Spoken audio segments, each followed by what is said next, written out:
In a world where humanity set itself back to the mid-19th century through all-out advanced warfare, two countries, Rome and Helvetia, are hashing out a peace deal for their own modern war fought just 6 months ago. The town of Seiza sits on the border between them and no man's land, what appears to be a desert with the ruins of skyscrapers, a once advanced city quite literally reduced to dust. Nestled into Seiza's mountains is a small fortress, once a school, staffed by the Helvetian military's 121st platoon, 5 young women, and no one else. Often forgotten by their command for new supplies, their only real duties are to check on the lost technology surveillance network that they can't even fix if it breaks, and to wait for a phone call which could only mean impending invasion.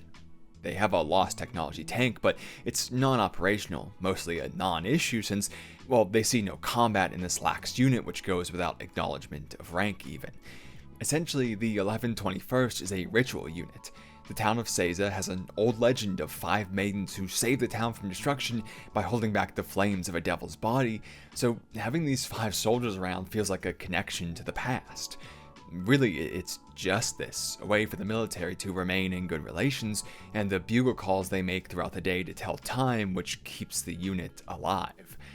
In terms of looking at the point of these jobs, the 1121st could be entirely replaced by, well, a clock tower.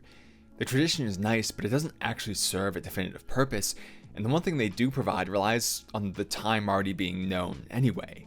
If someone came in looking for efficiency, this would be one of the most obvious first cuts. So why hasn't it been done yet? Well, the townspeople may object to that actually, even though it would have to be their tax dollars funding this and their land that it's used for. They love having this representation of their legend, which involves people actually serving a similar purpose, or at least the idea of it, and I think more tellingly, they appreciate the bugle calls over a simple clock. Whether the calls are from Rio, the more experienced mentor who sounds like this, or from Kanata, the newest member who sounds like this.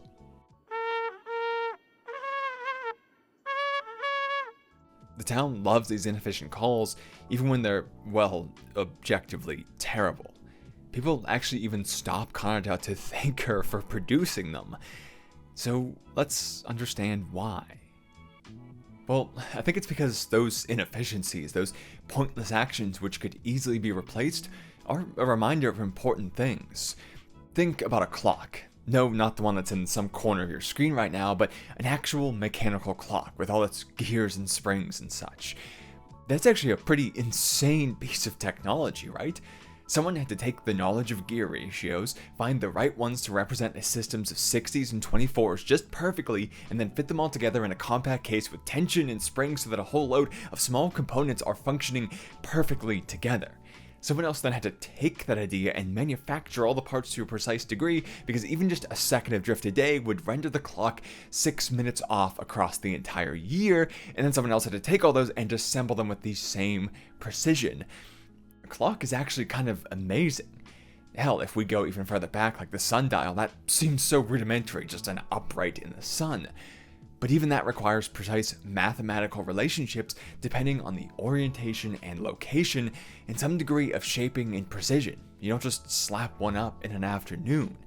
And looking at the clocks we do have now, they're electronic marvels, a background function of a machine that can calculate equations that take days to do by hand in seconds. None of these things are actually so simple. But they aren't human, they're only used by humans, and so we often forget those complexities and imagine them as simple. A clock is artwork in a way, but we don't look at it as art. We look at it while thinking, how much longer can I watch TV before I have to leave? This focus on use, on functionality, separates us from its artful complexities.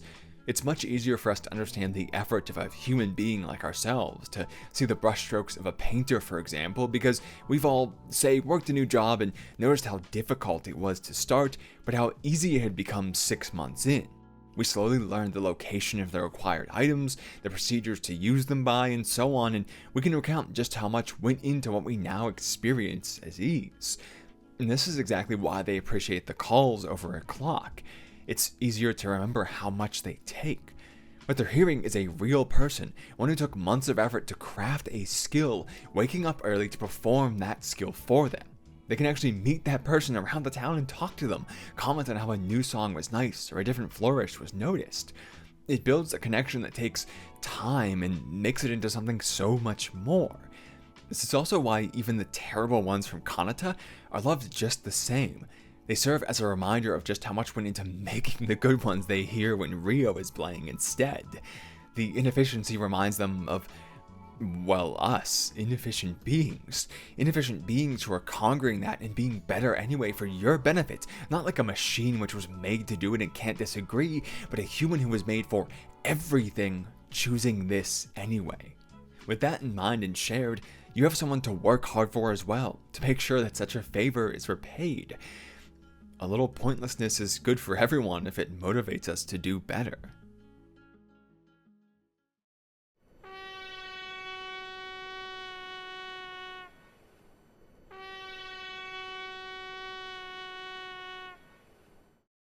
This is something stressed time and time again in Sound of the Sky, like with Kureha, the youngest of the unit, and the most invested in, well, actually being one. Her family lineage is, as far as she's heard, one of military glory. It's only heard because she had very little time with her parents who are now passed, but all the stories she was told paint her father as a great tank commander of the previous war, someone who really found their purpose in all this order. As such, she respects the more militaristic side of things, desiring the rank and command which her father would have been involved with.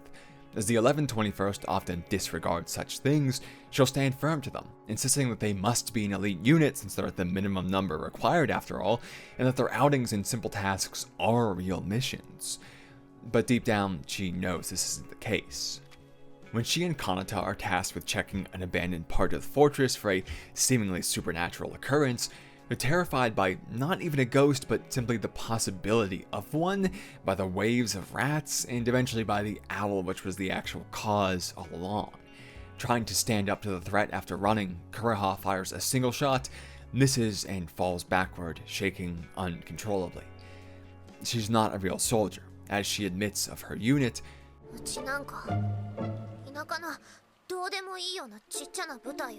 All of her big talk is just to try and quell these doubts, hoping to create evidence to the contrary of what feels, well, undeniable. Why try to avoid something you know and act out this weird ritual instead? Well, much like the trumpet over the clock, it seems pointless, but of course it isn't. The point of these illogical behaviors, of the little rituals everyone has some of, is motivation. With the stories she's heard of a family she's hardly met, this is the most connection she can have to them. To play soldier so well is to be in the same structure, the same mindset that her father would have had to have been in.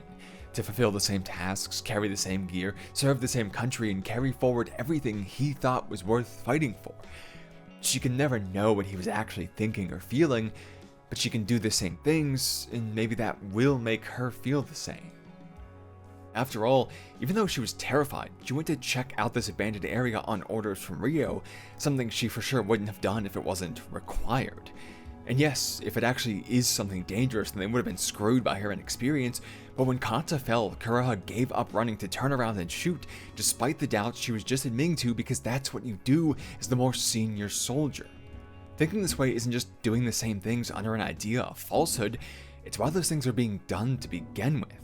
Without that bit of pretend, you just have a girl who's probably depressed and alone with no family, and that's much less efficient than, well, just acting a little bit. So when Kanata asks if it's still something special to her, she responds,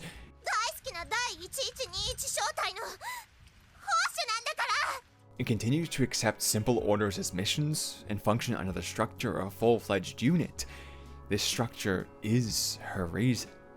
Now, as we're teasing meaning from this show, we have to think of all the factors.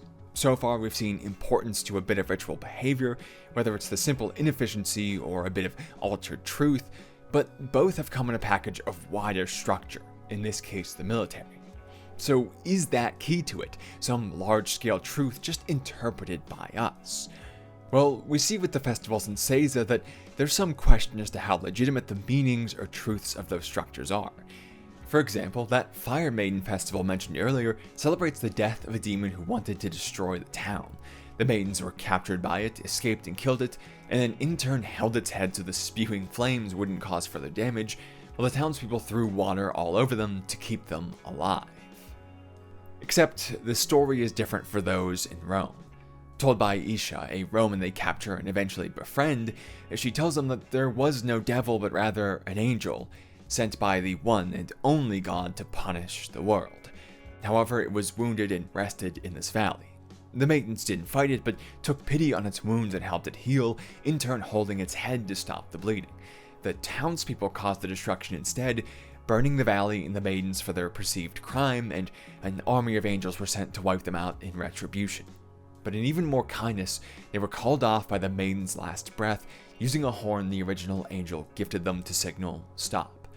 While the women conflict over these beliefs, there is no way to prove either one true. The skeleton which rests in the river is made of what seems to be gold and not bone, so it may have even simply been made as tribute, and there is no other kind of skeleton to match or difference to say which one is right. Plus, it's been so long that the same story was just likely corrupted in two ways as the border was drawn, each evolving differently in the new country simply from the fragility of human memory. There is no fact here, there's only belief. And yet, this lack of fact doesn't change how impactful the celebration is. No matter what they think happened, they'll still go out into the streets and celebrate during the middle of the day, and host performances during the night. Kids will still get excited to throw water, and adults will somehow manage to not be annoyed by what's usually a day ruiner and even join in themselves. There is no fact, but there are smiles being had, memories being made, a normal day turned into something special not from anything real, but simply from the belief in a story. Like Kureha, it's just kind of an excuse to be happier and to act, but unlike her, it shows that we don't exactly find these meanings in the wider world, we create them ourselves. After all, do orders and rank mean anything without someone to believe in them? All the structure and custom is there for is to legitimize it, to share it and pass it on in some way that makes enough sense, to make it more stable than a single human life. It's a bunch of people deciding to pool their creation of meaning. We exist, we find things that make life worthwhile, and then we justify them in that order. If you're familiar with existentialism at all, you'll recognize where those words come from. However, Felicia, the oldest of the 1121st and the pseudo-mother, provides the direct mention of this. Now, she actually does the opposite of Kureha. As their commander, she says there's no need to use rank and title in their unit, and often describes things not as missions, but as field trips to delegitimize all of that military order, although depending on the situation, she will swap. Now, she has a good reason for this flagrancy, being the only one of the main five to know actual combat.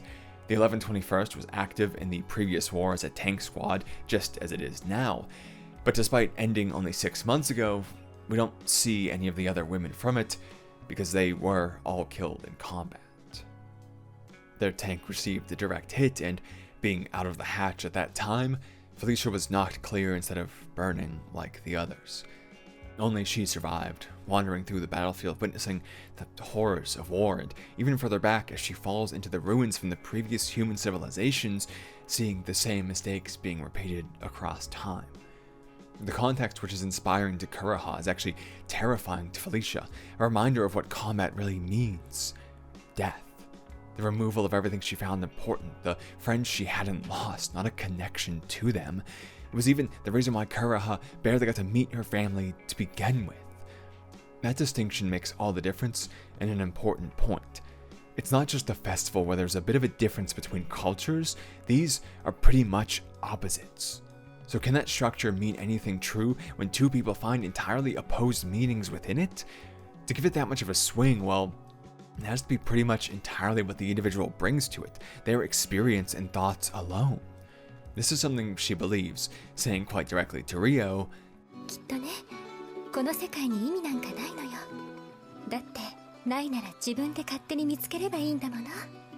So what Felicia does in not going by the military ritual is ignoring those wider structures which have no real meaning and going directly to what does, herself. What can she do to create meaning instead of finding it? After all, if the festival shows us that it's simply belief, then couldn't we believe in anything? Take a view like the one the 1121st finds when checking on that surveillance equipment. The most forward of them is right on the border of no man's land, and so it has a stunning view of that vast desert, especially at sunset.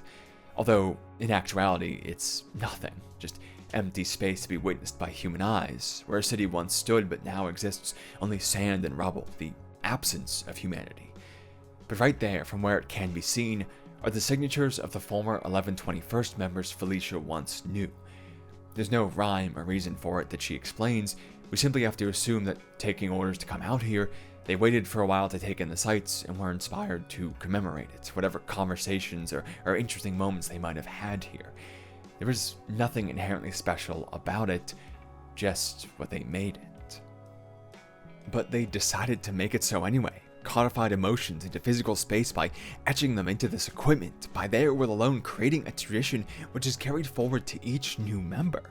It's everything of the military, of the festival, but entirely from within and specific to them. This is what Felicia gains in abandoning those supposed wider meanings to select her own.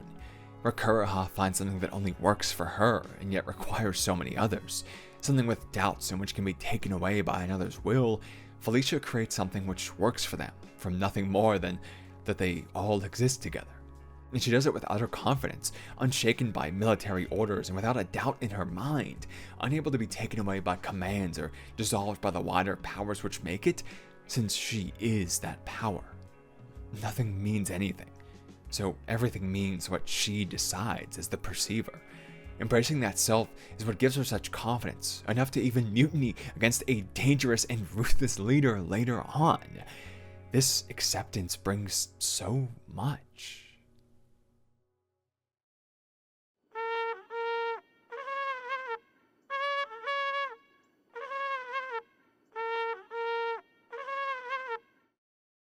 But we can return to the original question. Should we be celebrating things which are essentially inefficient and individual over reaching a greater goal? Is it right to pay 5 people to be a glorified clock just so the town can feel a bit more unique and have their special custom? After all, we spoke about Felicia having an advantage over Kureha, but the latter is contributing to something that can do much more than a single person, and we have to consider some value to that, a dedication beyond oneself, even if it's motivated by personal reasons deep down. However, this supposes that those individual purposes won't have as much benefit as wider-reaching ones, so we first have to consider if that's true. Do personal motivations do anything beyond the self? Of course, I think that they do, and I'll argue that Sound of the Sky does too. I think we see this in advancement of Kureha's story through the man she admires most, Claus, a famous hero of the previous war who occasionally arrives with their orders. Except that's not really who he is. This Claus is just a guy with the same name, and a similar enough look that Kureha assumed he was the hero and got way too invested in it before anyone could say otherwise, and now she worships this courier without any real experience as a hero of Helvetia.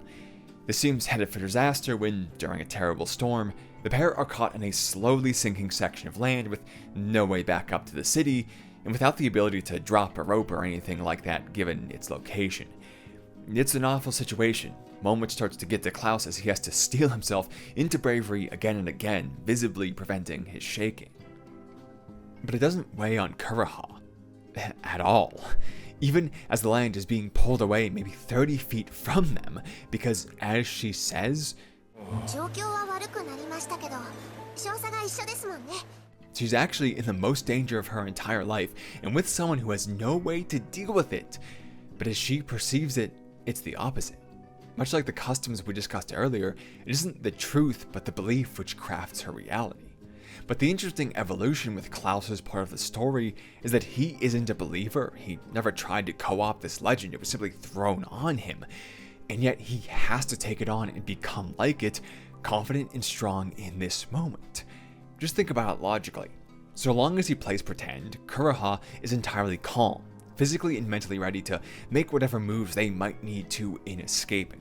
She's not freaking out about the possibility of dying, she's aware and responsive, the best position she can be in given the circumstances. If Claus drops the act or reveals the secret, then suddenly she could be panicking, spoiling her ability to respond well both physically and mentally, making his job and own survival all the more difficult. The best advantage she has is to play to her belief. And to get out of this situation, all he can do is embrace that, take her reality and make it true. It only makes sense. Yes, we are all in our own realities, but as we interact, so do they.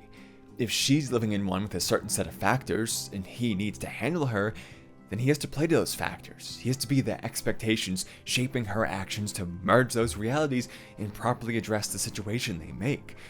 So when the moment comes for a hero, which is when the others of the 1121st shoot a line over from their tank, the Takamikazuchi, he does it. Just in the nick of time, Claus manages to snag the line in a sinking Kureha, and they're pulled up to safety. A hero from nothing more than someone else's idea of one, from the reality that they shaped around him. So a personal meaning can easily help someone else, which only makes sense. If that meaning arose from nothing, so can another from it. But what about actual tangible benefits? Does letting people chase whatever motivates them do anything real, not just mental? Kanata is where the story turns for its showcase that, well, of course it does. Now, Kanata is, let's just say, an ill fit for the military. She clearly doesn't have any combat experience, and really much experience at all. She only joined so that she could learn to play the trumpet, motivated by a moment of beauty it provided in her childhood. And even with that, after months, she's still failing to do it right. Now, did you know that Kanata actually has absolute pitch, the ability to determine a musical note without any kind of reference? Essentially, her hearing is off the charts, attuned to subtleties most people could hardly imagine. This is useless for the military because the bugle calls are pretty set in stone, so they have no reason to care about this, but it's neat. Oh, and did you know that the Helvetian army has a few old world tanks left? Despite most of their world appearing mid-19th century, these things are super advanced and super hard to repair. There isn't any production, so they're left to either repairing or scavenging parts only. The 1121st actually has one of these, called the Takamikazuchi, but Noel is struggling to repair it. It needs a specific and precise lens to boot up properly, and while this world doesn't have the right facilities to produce something like that so easily, the most they can do is guess and check for the right composition time and time again at a glass factory. Now, did you know that those two did you knows are related? Kanata's exceptional hearing allows her to detect as subtle differences as the compositions of glass. So, by testing the pitch of the original lens, and then all the replications, they can find which composition is closest and how much more is needed to make one close enough to the original, a pattern no one else thought possible. She does this, and they return to the fortress to boot up a functional Takamikazuchi for the first time, thanks to a girl who learned how to play the trumpet. A fact which is owed to the glassblower Carl explaining his process. He demonstrates that he isn't shaping the glass. He merely gives it the air to shape itself as it sees fit. This allows Kanata to see that she was trying to force the music, not provide the air the music needs.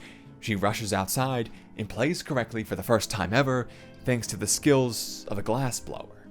Both of these in turn greatly assist the Helvetian military. The combination of a functional Takamikazuchi and a Kanata who can play the trumpet is what prevents, or at least helps to prevent, an all-out war in the final episode. Yes, these seemingly unrelated and personal motivations are not all of, but were crucial to, saving an entire country. This is the value of fostering seemingly pointless pursuits. The world can only be comprised of so many techniques and skills. I mean, the human body has the capacity to move air, and that can lead to music and craftsmanship alike, very different results from the same source. So there are going to be subtle differences that same base technique gets exaggerated into pretty large degrees because they aren't exactly the same, two people reaching very different depths on this overlap from the same base. So when something unexpected happens on one end of that spectrum, the people you currently have trained in one very specific way may not be the right ones to address that problem. They've gotten a bit stuck in those ways, and will see and act within those contexts, under the principles they've always known that have gotten them this far. So someone else who values the importance of sound, for example, which has the overlap that glass can make sound, might have the better solution, where someone just focused on glass itself won't ever really think about it. So of course, they'll miss the possibility of pitch and be stuck in their ways of guessing and checking. It's only by fostering these seemingly random and pointless things that the important overlap will be maintained, and that they'll be able to address these fringe cases when they come up. It saves tons of time and energy and money down the line from this upfront investment that has, as we've already covered, tons of benefits of its own as well. Purpose is a fluid mess made up of tons of meaningless things. It's inevitable that the collective purpose of something like a military will eventually shift into a state where something once unnecessary will become almost required. So making a trumpeter rather than just someone who knows bugle calls will pay off big time eventually. Yes, personal meaning does have benefits outside the self, and by fostering that, by allowing people to act with passion, we get the best solutions, not just the workable solutions.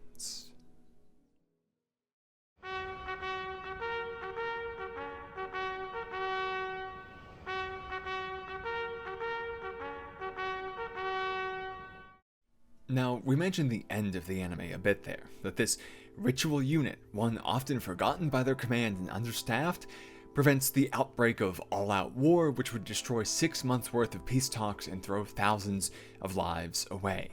Or at least they buy just enough time for this to be prevented, with Rio, actually the third in line for the throne, agreeing to marry the Emperor of Rome in order to solidify a bond between the nations. But how the 1121st manages to pull this off is where we really see that nothing has any meaning, and how that's actually the most powerful thing for us to use. The flames of war are being stoked by Hopkins, a legendary figure from the previous war, in a terrible way. The kind of man who would laugh as thousands were slaughtered by his ruthless commands. He wants to return civilization to old world glory, and sees war as the way to do so. After all, if you create a dire need for survival, then what are people going to do but figure out the best solution? They can't sit idly by as either they or those most important to them are killed. They have to make the best tech and use it the best, repair and understand the old ones if they want a shortcut. Hopkins' plan takes all that vague and personal reason that we've been harping on about and makes it less abstract, puts physical need and consequence to it. It is the most efficient way of creating meaning, boiled down to the most brutal but honest representation. Don't die. In this, people exist for the system which directs their efforts in a cohesive direction, and through that it purports to pay them back. We can think about this in the bugle calls that their militaries use. They're performed by an instrument, something which can make beautiful music, as we see time and time again in Sound of the Sky. I mean, it quite literally changes the direction of Kanata's entire life to hear a song. It's music, something open to interpretation, which may fill the air and pass hundreds by while enrapturing one, determined by the hyper-specific individual likes and dislikes, evoking memories either happy or sad alike, whatever the beholder takes it to mean. It's both nothing and everything at once, the intentions of a musician lost to the space between them and the listener, and only regained if that listener decides to remake it. But in the military, this instrument is not being used for that. There is no emotion behind a specific call to march or to fall into line, no suggestion, but instead only order. There are notes, but they're prescribed, laid out, and codified intensely. They must be played exactly as that because they convey an exact meaning, one which the listener has memorized, not interpreted. It's cold but efficient. 100 people hear it and 100 people know its importance and what it means. Less pointless, more purposeful. However, this reduces its power when we understand that meaning truly comes from the individual. A prescribed, memorized call can do that one thing, but only that, and only with other force behind it. It's like the clock, years and years of effort and practice lost to monotony. We don't listen to the clock, we listen to the people who tell us where and when to be, using the clock to know that. It has no power, the force simply mimics it. We see this when Kanata and company, trying to stop the war just long enough for those peace talks to come through, launch into the middle of the opposing forces and play out a call to stop, orders which conflict with previous ones, hoping this will stop the soldiers. But it has no effect. Everyone keeps charging. Because why would they stop? It isn't the call which makes them act, it's the military power above them. The fact that the call is coming from someone who holds their paycheck and can punish them if they disobey, and there are 1,000 other men charging forward, so if you stop, you might be the odd one out who doesn't get that paycheck. We see time and time again that these are not men who want to fight, almost distraught at having to return to war only 6 months after they thought it was done. None of this is a desire, it's just what they have to do. There's no passion, no care, just action. An order from a random unit is just rehashing that, but with less power, so it's never going to have an impact. You can't reach someone unless they decide to be reached. But in desperation, Kanata has an idea. What if she does the opposite? Like playing the trumpet or blowing glass? What if she stops telling it what to do and starts letting them do what they want? She plays a song instead of a call. The same one that she heard a Helvetian princess play so many years ago, just as she heard a Roman captive play it only the day before. Now, she has no idea what it meant to either of those people, but she knows that it must have meant something to them for them to have a reason to play it, and that's good enough. In fact, that's better. That's exactly what buys them the necessary delay. Before anything else, that vague nature is required for it to be able to cross the borders between them. If something has a prescribed, predetermined meaning, then it's only going to reach the people who align with that. The most shareable things are inherently the most meaningless, unbound by nation or creed. A lack of purpose may be what builds the best bridges. But more importantly is what it does on the individual level. It doesn't tell, it asks. Each soldier has to stop and think, rather is forced to by their consciousness of what memories the song evokes, where they've heard it before, and what the tones can make them feel. It can't be ignored or processed in the background like a call. It requires them to engage themselves in the process, their own wants and their own desires. As one man starts to think of that and pauses, so does another and another, 10, 20, 50, hundreds, until both sides stop, all of them acting on their desires rather than their orders, the song pulling them into the space to do so. And this then reinforces the abstract way it crosses borders into a literal one.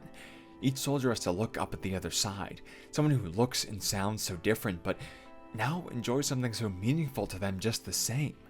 They don't know exactly how, but they have their own ideas. The time they heard it with their wife, their children, the time their parents played it for them, or the festival where it blared out and inspired them. They don't know what it is, but they know it could be such important things. So now the opposite line of men is a lot more like them. Not a predetermined meaning of enemy, but the absolute chaos of anything. Sometimes it isn't having meaning which makes us see something in depth, but the lack of it which forces us to. The space to imagine within it, the way we can see it with our own meaning. You can attack something that isn't you, but can you attack something that might be? So this raises the next natural question. What is all that structure, that predetermined meaning that their military is providing them with actually worth? Why is it drawing such a line between people where there need be none, even more where there never is such a thing? Hopkins may claim advancement, but it's the idiot's idea of what advancement looks like, missing the fine details. It's not progress, it's reduction, removing the variety of the glass blower and the trumpeter by telling one of them that the other is their definite enemy and paying them to take action about that. This can't be right, this power over them, because this war almost happened by their orders, but it didn't by their will. And with their will shining through as the driving force even in the most dire of situations, then they could have done that at any point, right? If they refuse to fight, then their country can't. It all relies on them, their effort, their meaning, which was being stolen and morphed into this larger one instead, legitimized by its size, but more false than anything else.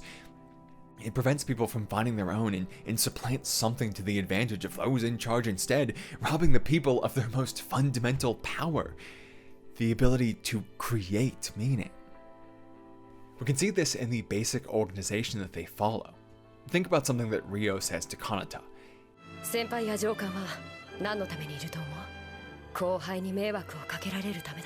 Now, it's a bit of a joke and lighthearted statement to relax the newest member, but there is truth to it, and it is said with meaning. The lowest rank can always exist independent of something else. They aren't defined by something below them, but based on themselves, the lowest unit.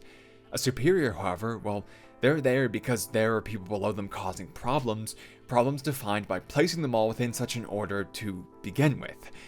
Acting out is only a problem when you set rules for people in a group to follow, after all.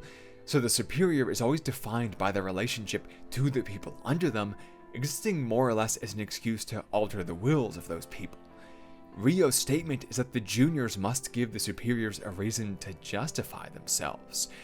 And think of how nonsensical this grows with so many layers. A private with a corporal above them, and a sergeant above them, and a major above them, and a commander, and a colonel, and a general, and each one defined on the back of something defined on the back of something defined on the back of something else. It really starts to make no sense. The point of this is how nonsensical it is. Layers and layers of obfuscation, confusion to put even more between the people and their meaning. More hoops to jump through and exhaustion before it could ever be created. They're tricked into taking what someone else says, into not even just finding a purpose outside of the self, but in being handed one. Tricked into giving their power over to someone else for them to take its rewards instead. A world where every average person just gets a paycheck and then justifiably doesn't care past that. This relationship can only be removed of such an illogical nature by going downwards, removing those above until everyone simply is. No superiors, only juniors. So by logic alone, meaning is best as an individual affair. I think deep down most people accept this, that everything is meaningless and we simply decide what they mean. And that's exactly why they act otherwise, because it's from that very fact that power becomes such a valuable thing to hold. To have it over a drone says nothing about your worth in your life. It's just passing your will through some other physical manifestation. Since it has no will and can't create meaning, your use of it provides no meaning or value just the same. But to hold power over a whole human being, over someone who can decide what the entire world means as they see it, and then to get them to see it how you wish, well, that is a rewarding power. That's one which says your life is worth the meaning of 2, 4, 16, 32, however many you can get underneath of you. This structural sadism that we all know is born from the fact that we are actually all as meaningful as the world, even as they state the exact opposite. They gain that power and persist, like traditions gaining traction from time and belief, becoming seen as facts and not as decisions. They add layers of nonsense to isolate further from this truth, shaping and changing even as they seem to be eternal constants, losing their original definition but holding power anyway. And so, it's only right to take them back. When Aisha tells a conflicting version of the Flame Maiden tale, mostly everyone reacts with shock and hate for what they believe to be slander. Kureha calls it arbitrary even, which is true, but only if you accept that their version is too. But that's exactly what Kanata loves about it, about both stories. Instead of fighting this new one, she adopts this blasphemy because they're about to try and prevent an invasion of the town, and the legend the Roman tells has the maidens doing exactly that, rather than the Seize tale which has them directly fighting and killing only one foe. Believing in the Roman version fits better with the situation they're about to tackle, serving as a greater motivation. Instead of simply looking past it and sticking to something she was told, Kanata considers which is better for this situation and adopts that one instead. After all, isn't it better to believe those in your shoes had done it before, and so you could be able to do it as well? It's almost like how Claus became the hero from the idea of one. Since neither actually means anything, they're free to be used as one sees fit and, well, only means something when one does. This may be the ultimate efficiency to really put to rest those concerns from earlier. What's better for your advancement than someone who can be 100% motivated at all times, even facing down a disaster head on? What's better than someone who can understand meaninglessness and use it to make motivation from anything, who can come at all of life with endless passion? But this is what that sadism must keep locked away, because it proves just how much we can mean and how much we can do with that meaning, and if we know that, why would we do it for them? This is why the juniors have superiors, layers to make us forget that, to actually add inefficiency under the name of efficiency to maintain power and order that does nothing. The mindset change we need to make is that we do not exist to feed the system. The system exists to feed us. That is how the day was saved, when a whole battlefield finally saw that fact. Now, this doesn't mean that we should cast off all of the cooperation and organization which surrounds us, because those have led to some pretty great things. Kanata doesn't stop the war all by herself and from a motivation to play the trumpet. She helps to delay the war, which is then prevented by a complex system of policies being directed at this moment by Rio with the help of all of her unit who she would have died without, and a bunch of technology and other stuff within that. With the right use, these things actually amplified her will, gave her her moment to step up and act. project, a girl who had something beautiful shared with her that she then passed on in just the right moment to have a great impact. The structure actually aided what her purpose was this one time, and a few others, like how Ryu had to teach her the trumpet and all to begin with. That ability to connect with the means to act on what they believe, to have it amplified for a second, is invaluable, and that comes about from giving some of our meaning into a structure larger than us, giving up our will for that moment of someone else to rise up. We contribute what we desire and give up what we don't so that others can get the same benefit. But the key is that these actions were always taken with respect to the individual's meaning, not in spite of it. The onslaught was halted because that's what the soldiers desired. Ryo passed on her knowledge because that's what Kanata desired. The value that someone put into the system was being returned to them in some way, accepting that, yes, they were giving up some freedom, some time and energy to fund what things that might not have been directly going to them, but that allowed them to get deeper into the very thing which was driving them to begin with. They gave and they got. That's how one day Kanata will become the next Ryo, Kureha the next hero. When those passions are funded to sustain them for the moment when they're needed most, when a system fosters people to foster itself, because it is and only ever can be the people who comprise it, that's the best thing we can do. Nothing means anything. The world is held together with duct tape and dreams, and mostly everything we take as a fact is just something someone once wanted to believe. We are held within structures that abuse and rob us of the most important thing, meaninglessness. But the first step to changing that is embracing it. And once that's done, well, it's whatever we wish. And really, that doesn't sound so bad to me.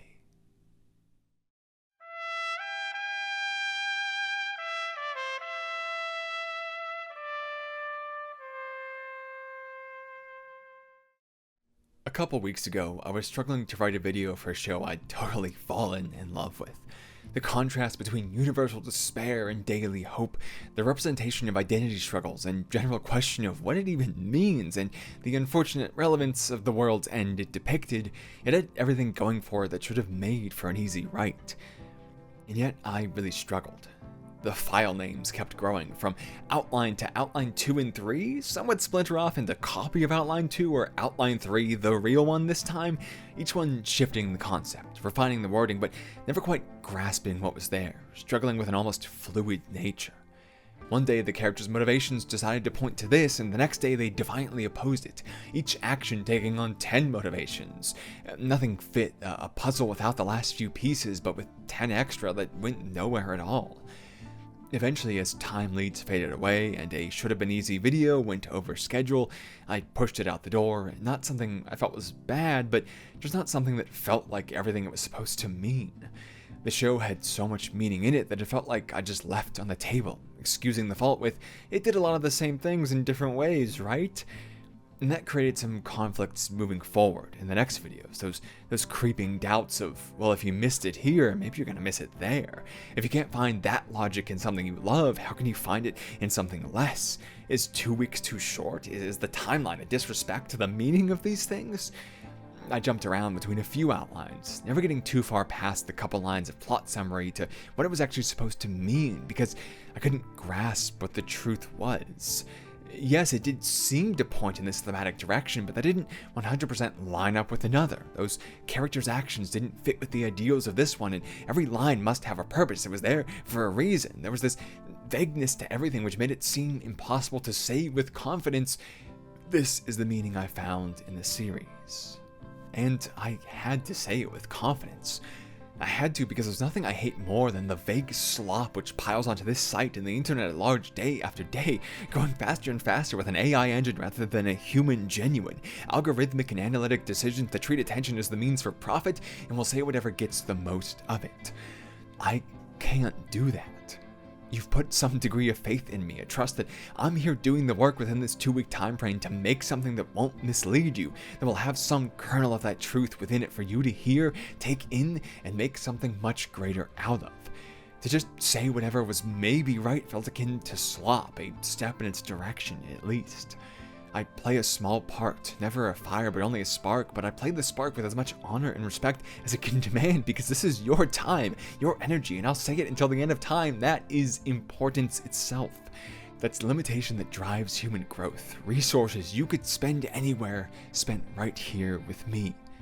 Anyone who repays that with slop isn't even worthy of consideration to me. I don't think I'm doing truly important work here, but I am doing something that can be important to someone. If that's the case, then it should be done as well as possible. What that means when you're starting to question your ability to tease out that truth, though, is pressure. That's part of why some videos get so long and wordy, because those are the ones that feel 90% of the way there, like the truth is within reach and just needs to be grabbed, and maybe that next line that puts another spin on the concept will make it clear. Maybe that next line will show people that the idea is actually impactful.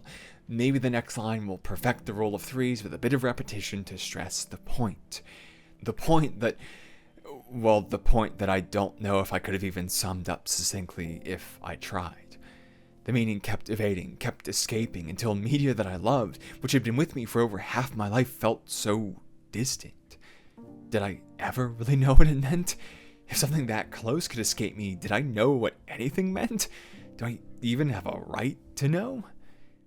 I don't. But because no one does, there is no meaning to be found. That's been something I sort of knew for a long time, but not quite. I don't think we're sent to this earth with some kind of purpose from above to unlock or anything like that, because that's just determinism in other words. Under that, I'm not taking actions. Actions are taking me, some force greater merely using me as an agent of its will. Even if that's the case, I must act as if it's not, because if it is, I should never act again. Instead, I always worded it as something like meaning to be found. At least that's what I was thinking about uncovering the point of a story. It makes sense. Someone wrote this story with a point in mind, with a summation of their experiences, and I'm simply here to try and understand what that all means through the language of a story, a logic I find irresistible. It's showing, not telling, giving a viewer the chance to understand and grow on their own. Like writing notes, it tricks your brain into latching harder onto the concept. It's greater than simply believing something first and rationalizing it second. It's someone providing the first part and letting you do the second. In some ways, it means to rise above that quirk of human nature. This is what I didn't want to do disrespect to by simply slopping out what I maybe believed, because it would be like someone watching what I make and just taking it to mean whatever they wanted. Someone put effort into showing me this, and I had to respect that. I had to find the meaning inherent to their creation. But that wording was just me acting out the very quirk I thought to escape. The thing is, finding meaning is flawed. Speaking in the first person, the world is just what I perceive.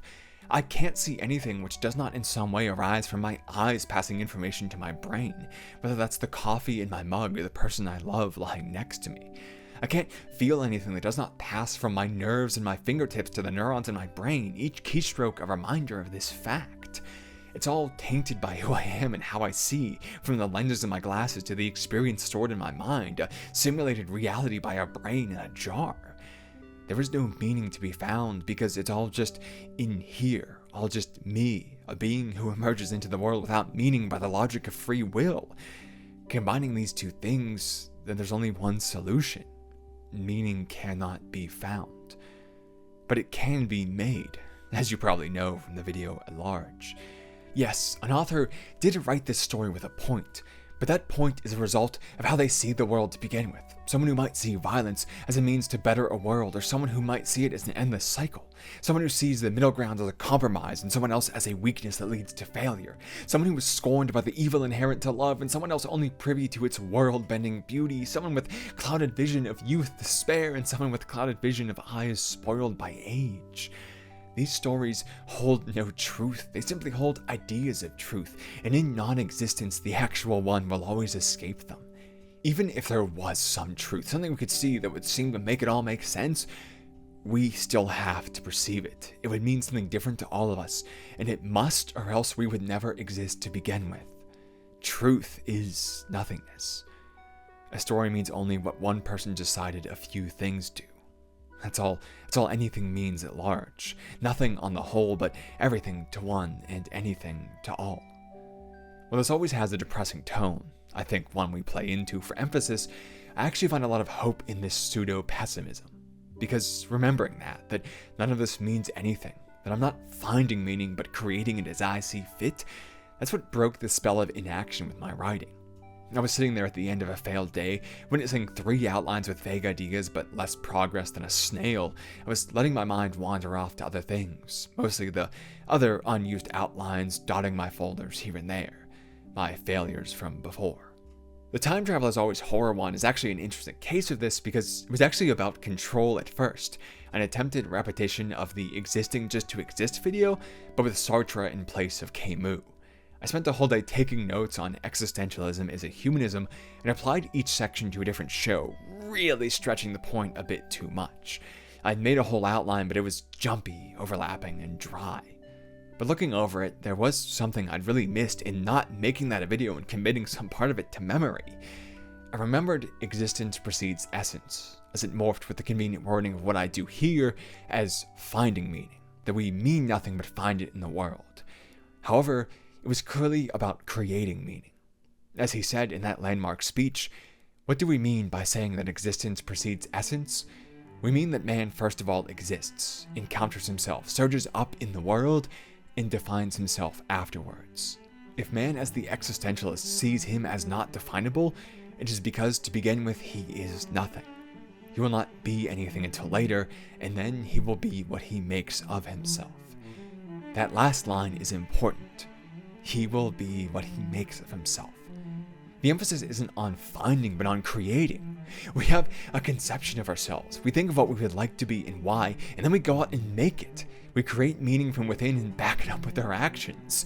I wasn't getting it wrong. It was already wrong. Everything was wrong and everything was right. It was simply, as I said, and if you agreed to it. I grabbed my notebook, scribbled down 3 words, cut the sheet out, grabbed the tape, and placed the first ever sticker on a laptop that I'd kept entirely clean for 3 years as a matter of principle. Existence precedes essence. I sat back down, and in half an hour wrote the entire outline for the video that came before this one almost without pause. This sticker, one which is now always within my view and reach when I write, was an important ritual to let me do this, a little pointless behavior that means something amazing because I decided to make it so. The human mind isn't perfect, and our mental pathways can persist for a long time, for better or for worse. So even though I said all of this here today, even though I had this realization, I would be writing and starting to doubt myself. I'd notice those little conflicts again, those times where everything doesn't line up perfectly, and you begin to think, I don't know if I really found the right meaning of this. And I think having that doubt is important because even if it's impossible to find meaning, someone did write this with a specific intent which I don't want to simply co-opt for my purposes. I want to see new things that they saw, learn and grow from their ideas. To do that, we have to simulate truth for a moment sometimes, and in some matters, we must outright reject the existentialist and accept it. But usually those doubts I was having were strongest about the weakest things, about a line said in jest or something that was just there to move the plot along. It felt 90% right, but 10% was getting in the way. 9 juniors were having fun, but 1 superior made them stop. And that made no sense. I was holding my effort back from meaning by deciding it must inherit it. So whenever I started to think like that, I'd give that sticker a couple taps and go back to writing whatever train of thought I was still on. I still do. It's an absolutely silly thing. It's just a piece of paper that I put there and decided I would do that with. Literally, it's not like I put it there as a visual reminder. I put it there so that I could physically touch the words that reminded me of this important lesson, probably as a result of me liking Shogo Makishima's importance of physical media a bit too much. But that's the point. A man wrote a character who said a thing, and because I want to be some of the things I find that character to be, I mimic their behavior, and from that grow by my actions into the person I conceive myself as. Did the writer intend for that to happen? No, but my parents also didn't intend for me to be doing anything I am right now. And they literally made me, so who gives a damn? They can't even make me live if I don't want to. Their will means nothing compared to the reality I am making. Tapping those words felt important to me, and so I gave it reason to be in the ways I see fit, spending minimally the resources my body needs on touching them, and that feels right. So what else does it matter? It does something because I want it to, and it makes me want it to, and that's all there is. And that little bit of slop in the formula that held me back, well, I think it's actually quite important to have that variety in the ways things can be interpreted, that nothing is ever exactly there, but that we kind of have to decide for ourselves and someone else can disagree. And in fact, it's a part of how the world around you functions. Right now, I work in engineering during the day, unfortunately making tools that assist in injection molding. There's usually some pretty tight tolerances as you're trying to both get into confined spaces and remove parts from the mold, and this is complicated even more by the complex shapes or uneven surfaces which can throw off the vacuum or the grippers needed to grab those things. So the machines which accomplish this task are pretty crazy, lots of parts coming together to precisely navigate all of these factors.